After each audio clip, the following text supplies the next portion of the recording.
سورہ اخلاص بہت فضیلت والی صورت ہے، اس کے بہت سے فوائد ہیں۔ جو کوئی سورہ اخلاص کو ایک مرتبہ پڑھ لیتا ہے اللہ اس سے بے حد خوش ہو جاتا ہے۔ سورہ اخلاص کو ہر نماز کے بعد پڑھنے سے آپ کی زندگی خوشحال ہو جائے گی۔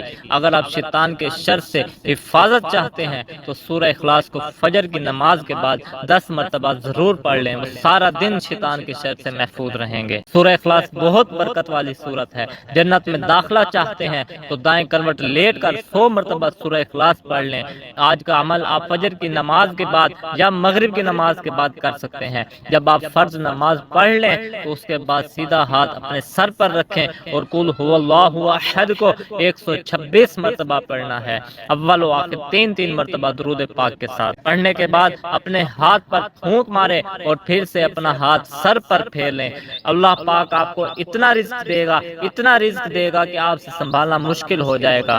قرآن مجید کے ہر حرف میں ثواب و تاثیر، شفا و برکات ہیں۔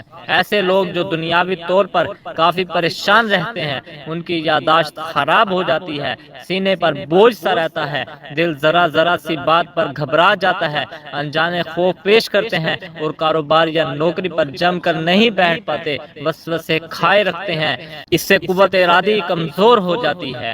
جو لوگ علم سے وابستہ ہیں اور ان کا ہر کام علوم و محتاج ہوتا ہے، جیسے طالب علم، ڈاکٹر وغیرہ، تو ایسے تمام حضرات سے عرض ہے کہ وہ سورہ علم نشرہ روزانہ 21 بار پڑھا کریں، اول و آخر درود پاک کے ساتھ۔ سورہ علم نشرہ کی تلاوت کرنے والوں پر ہر طرح کے مصائب کا سامنا کرنے کی ہمت بڑھ جاتی ہے، ان کی رکاوٹیں دور ہو جاتی ہیں، دل اور دماغ کھل جاتا ہے۔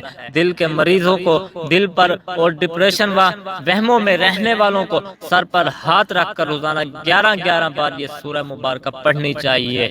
انتہائی احسن عمل ہے۔